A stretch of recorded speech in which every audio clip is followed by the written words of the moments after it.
G'day guys, welcome to PBHQ Live. This is episode number 365. I'm Dwayne Nichols, I'm here in Wagga, and I am hopeful that this is all working the way that it should be. The best that I can tell, it is certainly working on Facebook. I am also live on YouTube, so if you are with me either on YouTube or Facebook, let me know who you are and where you are. If you've been following along the last couple of weeks, you would be aware that 2 weeks ago, a couple of hours before the show was due to go live, my PC essentially fried itself. My main hard drive wiped all its data, which was great fun. And after a week, my friend and IT expert mate managed to recover all my data. Well, nearly all, pretty much all. And got me back up and running, but he recovered it in a way that it had no file structure, meaning I just have one big folder full of stuff rather than everything being where I'm used to. So it's been quite the exercise getting PBHQ up and running for tonight, and I hope it is all working sweet. Thank you, Lance, Alex, Brent, Jono, all joining in over on YouTube. Dave Hopkins is in on Facebook. Alex Kith also on Facebook. And Dave Hopkins I spoke to for about 25 minutes on the phone today. I'm going to go into some detail about what we spoke about in just a little bit. But I've never heard Dave more excited in all of our conversations over the years. Yeah, let me know if everything's sounding okay, looking okay. Hopefully it is. I haven't been able to play around with my camera settings, although it looks as good as I'm used to, I suppose. The microphone, I'm not sure at all. What the sound is like. Obviously, when I've got the comments running, I have no sound, but hopefully it is all coming through sweet and everything looks good. And at the end of the show, if you're hanging around, if you're a patron of the show, just here, the pods and pod bag, excuse me, will be given away. It was supposed to be given away 2 weeks ago, but given the dramas that I've had, it had to wait because 2 weeks ago, no show due to PC issues. And last week I was away. My wife's sister got married and we were up in Sydney for that. So Jimmy is in at the moment. Dave's saying everything's good. Trick's joining in as well, who I was speaking to just a little bit ago. Thank you everyone for joining in.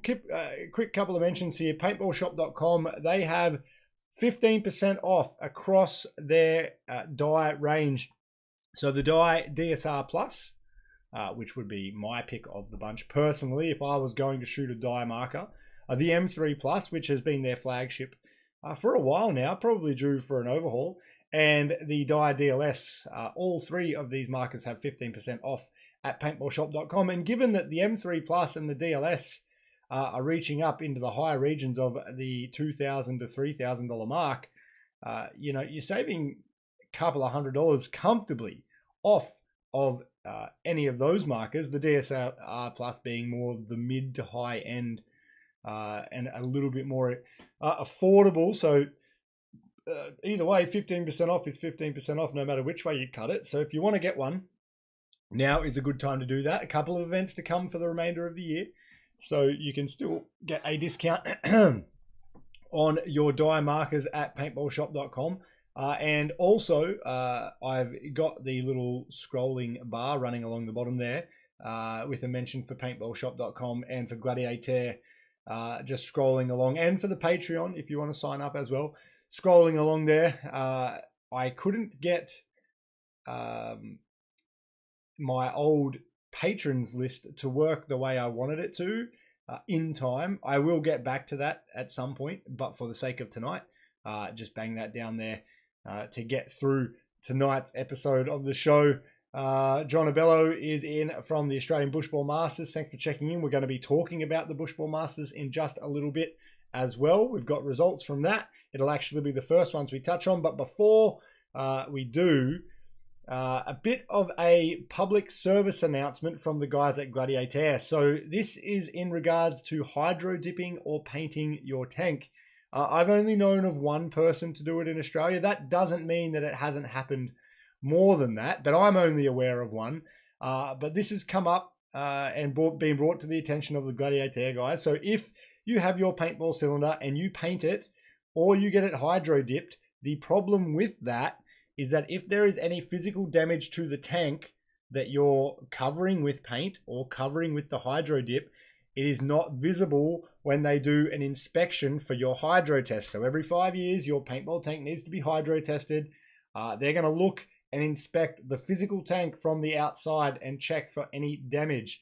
So if you've painted over that, if you've hydro dipped over that, they can't see that.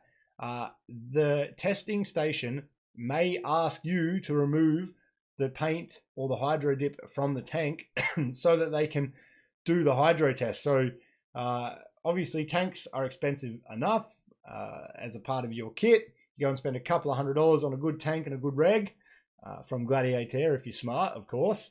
And then if you go and get it painted or hydro dipped, spend a bit more money on it. And then after a few years, you've got to get it tested and you have to take that paint off. Yeah, seems like not the best way to do things. So just a bit of a warning. They're not saying don't do it at all, but just be aware that that could be the case. Lance saying just temporarily wrap your tank, easy to take off. Yeah, heaps of guys have stickers. Most companies have either the rubber or the neoprene tank covers that you can use. There is a lot of options. People use grip tape.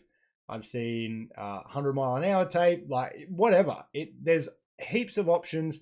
Seems really unnecessary to me, excuse me, that you would get your tank hydro dipped. But I also know that some of the jobs that I've seen of people hydro dipping various bits of gear, it does come out looking really cool. So I can see the appeal.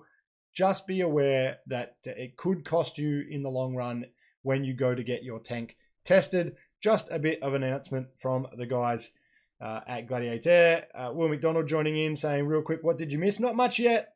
Just my explanation as to why there's been no PBHQ for the past fortnight. You can go back and watch that if you so wish.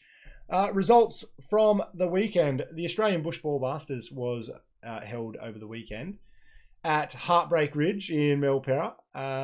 I spoke with Jono today. Apparently he was flat stick with rental players over the weekend, so he wasn't able to play this one. But the Top Hat Jokers got the win for the event and for the season. Bush Pigs second, HBR, the local home team, third. I think it's been really cool to see this Australian Bushball Masters play out over the course of the year. John Abello, who was in the chat not all too long ago, his effort in getting this up and running again post-COVID can't go without some mention. John O'Collins and Heartbreak Ridge for giving up the space and the time for these guys to run these events. I think I've only heard positive things. I know for a lot of guys who maybe aren't interested in playing speedball anymore or have come from a bushball background and want a little bit of a competitive side, the Bushball Masters seems to have scratched an itch for a few people in the paintball community, and that's really cool. If you've been a part of it, let me know what you think. What's going on here? Latia saying Carter wants to come and say hi, sending him in towards the end of the show. Yeah, hey, yeah. Realistically, if we want ratings to grow on this show, Carter's where it's at. So, yeah, he can sign off for tonight. That's no problem. So, yeah, that was the Australian Bushball Masters. Hopefully they've got plans to extend that into next year. I imagine that Jono's happy to do that. Jono is, as the field owner, is pretty hands-off as far as I'm aware. He just leaves that in John Abello's capable hands, and John organizes it, books the teams in, gets all of that sorted. So that's really cool. Yeah, hopefully it's running again in 2024. Bluey is just joining in, and if you keep an eye over here, oh, right now. Oh, sorry, no, just missed it. I'm on a couple of seconds behind on my feed. But there is a nice photo of Bluey in the upcoming events section that you'll be able to see. A bit of a thumbs up for the camera. Other results from the weekend, and I should have inset the photo that I was sent from this particular event. Piano at Skirmish SA in Adelaide ran over the weekend, and this is a photo of both of the Adelaide Assassins and the Adelaide Assassins Black, their first and second teams that were out at the event, both finishing on the podium. Chaos getting second this time around. They had 5 teams out at the event. They played through the draw twice. Will McDonald sent me a photo of his Ego 11. I think he messaged me to say that it was not the first person to break a gun, but he has done quite the job on that gun. Barrel into the ground, gun into the chest, frame snapped. It has happened not with just that gun. I've seen it on a couple of different guns. I think it might have been the CS1 that was having a real bad run of that happening when they first come out. But yeah, rough one. And Will took the brunt of the gun into the chest and stomach there. So hopefully Will's doing okay off the back of that. But congratulations to the Adelaide Assassins. And yeah, Will mentioning a shout out for Ryan Richter, who's stepping away from paintball. There's a lot of people that sort of come in and out of paintball. It's a pretty transient sport. I've been doing... So this is episode 365 of PBHQ. So you've got to think a year's worth of... And now I understand the comment. Let me just scroll on back to who that was. I seen a comment and I didn't read it out before because I was like, what the hell does that mean? Lance Hughes, a year of PBHQ. I get it. 365 episodes, 365 different times I've sat here in front of a camera talking about paintball. And across that 6 or 7 years that I've been doing this, the audience for the show has changed a lot. New faces, old faces, people come and go. There was people that were playing at the time that have had years away from paintball and have come back more recently.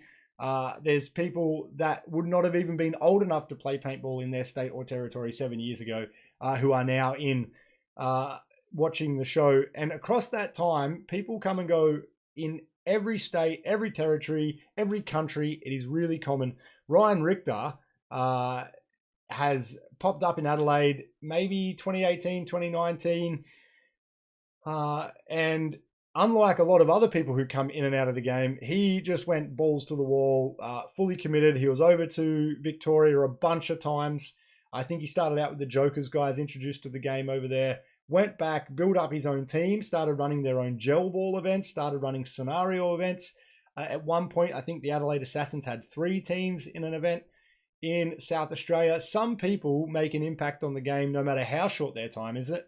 And yeah, I think whether you see Ryan involved, and I know he's got a young family, if you see him involved in paintball again in a year's time or in 5 years' time, a lot of people have been introduced to the game through someone like Ryan. So massive effort from him. I can understand the burnout too, if that's the case. But yeah, and Lance saying he got it finally. Yeah, look, I'm a bit slow on these things. Louis saying, hope everyone's doing well. Yeah, well, I'd like to think so. If you're not, you can always talk here. The paintball community's always got your back. Estevan from the Wicked Warriors is in. Tom Boyd too. Thank you for joining in, guys, over on YouTube at the moment. And Will saying the hiatus is a natural part of the paintball rhythm. Absolutely. I remember when we first started playing in Victoria, Aaron Baines spoke to me when we got to an event, and he said the average paintball team is sort of 3 to 4 years. They come in keen, they build their way up through the ranks, and then life hits and teams fall apart. And I sort of I probably took it for granted what he was saying there. Asylum, my local team, we've kind of bucked the trend there, but only because of what he told me. And it was constantly bringing in new blood, new players. You cannot have, and if you go back and look at the Asylum pictures from 2015 when we started, 1 or 2 of the people that were playing at that time are regular players still to this day. We brought new players through in that time. Guys have gone away and come back. Natural rhythm of paintball. It just happens. Dave Hopkins saying, I started playing when I was 16 on the Gold Coast. Now he's 59. And yeah, family, kids, work, all of those things come and they change your ability to play. But I spoke with Dave Hopkins about that. And whilst those things do happen, like Dave's got it now, got adult kids, and he's out on the field with his adult kids. You can find a way back into the game. Alex saying, I'll be 70 and still diving into Snake. Well, can't wait to see that one, mate. I'll probably be reporting about it on whatever the equivalent of Facebook or YouTube is in 50 years' time. Or no, Alex is in his 30s, I think. So in 40 years' time. Tim saying, in and out since 1993. Yeah, that's just that type of game. But shout out to Ryan on all of his efforts in South Australia, getting the guys over to Super Sevens. They're playing in NXL over the years, in Victoria too. Massive effort. Now, New Zealand. The Joust and the Duel were held at Arena Paintball in Fielding, New Zealand. Look at this pristine, world-class venue here. Dave and the guys from the Manawatu Titans from Arena Paintball, incredible job getting this together. Ollie came over and spent the best part of a week in New Zealand with Dave. On the Saturday, they hosted the Joust, which is the 20-on-20 team event. So your teams of 20 play 1v1 at a time in I think it's an hour and a half long Joust. Your general picks who plays against who. There's trump cards where you can get players eliminated if they go on a bit of a hot streak. It's like winner stays on. You kind of look down at the other general and see who they're about to put up at the start gate, and you've got to put your best player up there. Yeah, really cool concept for the Joust. And then on the Sunday, following up from that, the 1v1 Duel, which is the Hormesis format that's been popularized lately in the last sort of 12 to 18 months, which was won by Thomas Hopkins, Dave's son, defeating Hunter Hopkins. So of all the players, Dave's two boys made it through to the finals, beating out everybody else throughout the course of the weekend. Couple of things in particular about this event that made it special. Obviously, Ollie heading out to New Zealand for what I assume is the first time in a paintball capacity. I know he's been out to Australia a couple of times, but not even many. I'm not aware that he'd been to New Zealand. I didn't actually ask Dave when we spoke for 20 odd minutes this morning. But ultimately, what I wanted to mention about this is speaking to Dave on the phone for 25 minutes today. I have not heard him as excited about anything paintball related ever. This is a guy who has played in New Zealand. They've won tournaments and I think a series at the Super Sevens, potentially, maybe won the series. Over here, it was his first trip to New Zealand for paintball. So Dave Hopkins has played in the Millennium Series, has played in the NXL Semi-Pro in the US, traveled the world playing paintball. And he has never described something like the Joust and the Duel so excitingly. To me, it just seemed like, whatever it is, the magic that Ollie possesses, or that this format of the game possesses, it's got Dave wrapped up. He's excited about it. He's excited about the future of paintball across the world, not just in New Zealand, but across the world, and what the Duel will do for that. So I know there's been a push from some of the people around the Coffs Harbour region to get Ollie out to Australia to do it here. Alex saying the Joust really sharpens individual skills. That was repeated by Dave. You're sort of forced to. The 1v1, 1v1s, and we've done them at training a bit. I was never a massive fan. But when you can't rely on teammates, when you can't rely on anything but yourself in that 1v1 battle, well, absolutely, your skills have to get sharper. Luis joining in at the moment, as is Lachlan. And Billy Colias saying that he was 18 when he first started playing, and he's still playing at 45. So that's cool to see. Fabian joining in at the moment as well. So thanks for checking out the show. Ultimately, all I can say off the back of this is obviously worldwide, the Joust and the Duel have been popular. They are hosting, I think this coming weekend, the finals of the US-based. So they've sort of taken it as a road trip around the country and found the best jewelers wherever they have gone, and they are taking them all to the West Coast, I believe, for a grand final event to find out who is the best 1v1 ranked player. And it's only semi-pro and below. So I think that's pretty cool. Hopefully something like that can come to Australia. Dave is looking at running 4 events next year, and the winner of all of those events will be making their way over. Free ticket to the US for the finals next year. So if you're in New Zealand, get involved. And the final point I'll make on that is that Dave mentioned the camaraderie, the fun, the help in the pits, people willing to help set up and pack up and just be involved, and everyone hanging off Ollie's every word. I mean, Ollie's arguably the GOAT when it comes to paintball. My personal opinion, I think Greenspan's got him beat out just because of the time that Ollie's had away from the game. But he's inarguably top 10. You cannot tell me anyone that would think that he's not in the top 10 players of all time. And this format is catching fire. Everyone seems to be involved. Dave saying the duel is insane. The intensity gets harder every match. So, yeah, it's cool. And Dave shouted the whole thing too. It was free for the players. I don't think that's been done anywhere else as far as the duel is or the joust is concerned. So 80 boxes of paint, 2 days of paintball, free. $0. Even in New Zealand dollars, free is incredibly cheap. So, yeah, awesome to see. Speaking of New Zealand, this coming weekend, 9 teams will be returning to Arena Paintball for their New Zealand race series. This is the field layout on your screen. There is a couple of players from Australia heading over. The Phoenix Tahiti guys. So Ralph has some of the Tahitian players heading over to play. Obviously, the New Zealand-based guys will be there. It's their final event for the year. If you want to play that one and you're not already on a team, there might be teams still looking for the odd player. So shout out to Dave Hopkins.